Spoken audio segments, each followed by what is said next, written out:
Hi hello నమస్తే welcome back to my channel ఈ తరం కోడలు. ఈ వీడియోలో మనం చికెన్ దమ్ బిర్యానీ ఎలా చేసుకోవాలో చూద్దాం. దానికోసం ముందుగా మ్యాగ్నేట్ చేసుకున్న చికెన్, అదేవిధంగా రైస్ నానబెట్టుకొని ఉంచుకుందాం. 1/2 కేజీ చికెన్తో చేశానండి. చికెన్లో ఏమేమి వేసానంటే ఉప్పు, పసుపు, కారం, గరం మసాలా, అల్లం వెల్లుల్లి పేస్ట్, పచ్చిమిర్చి, కొత్తిమీర, పుదీనా ఇవి గ్రైండర్ చేసి వేసుకున్నాను. ఆ తర్వాత కొంచెం పెరుగు వేసేసి బాగా కలిపాను. కొంచెం నిమ్మరసం కూడా వేసి బాగా కలిపి మూత పెట్టేసి 1 గంట సేపు నాననిద్దాం. రైస్ వచ్చేసి నేను గ్లాసున్నర తీసుకున్నాను. అందులో వాటర్ పోసేసి బిర్యానీ మసాలా వేసి ఇది కూడా ఒక అరగంట సేపు నానబెట్టాను. అదైతే మనం ఆనియన్స్ కట్ చేసుకొని ఆనియన్స్ గోల్డెన్ కలర్ వచ్చే వరకు ఫ్రై చేసుకుందాం. ఇలా ఫ్రై అయిన తర్వాత కొన్ని ఆనియన్స్ తీసి పక్కన పెట్టుకుందాం. ఈ మిగిలిన ఆనియన్స్లోకి మనం ముందుగా మ్యాగ్నేట్ చేసి పెట్టుకున్న చికెన్ని వేసి బాగా ఉడికించుకుందాం. చికెన్ అంతా బాగా ఉడికిపోవాలి. ఉడికి దగ్గర పడుతుంది అన్నప్పుడు స్టవ్ ఆఫ్ చేసేసుకోవాలి.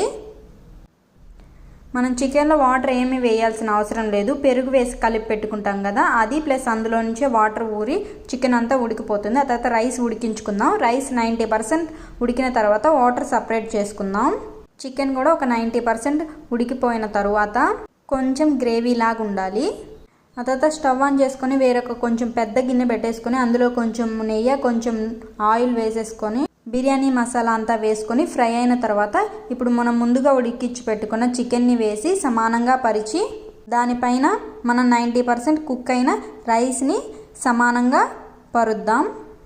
ఇలా రైస్ని అంతా సమానంగా వేసుకున్న తర్వాత మనం ముందే పక్కన పెట్టుకున్న ఫ్రైడ్ ఆనియన్స్, అదేవిధంగా కొత్తిమీర, పుదీనా కూడా కట్ చేసుకొని వేసుకుందాం.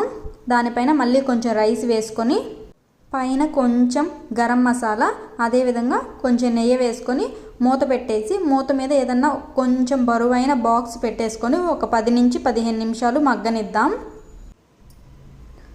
కొంచెం సేపు తర్వాత దానిపైన కలర్ వేసుకుంటే సరిపోతుంది. నేను ఫుడ్ కలర్ ఆరెంజ్ కలర్ వచ్చేసి ఎల్లోకి పసుపే వాడాను. ఎంతో సింపుల్ అండ్ ఈజీగా చేసుకోవచ్చు చికెన్ దమ్ బిర్యానీ.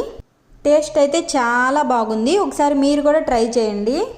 ట్రై చేసి ఎలా వచ్చిందో చెప్పండి. Please like, share and subscribe to my channel.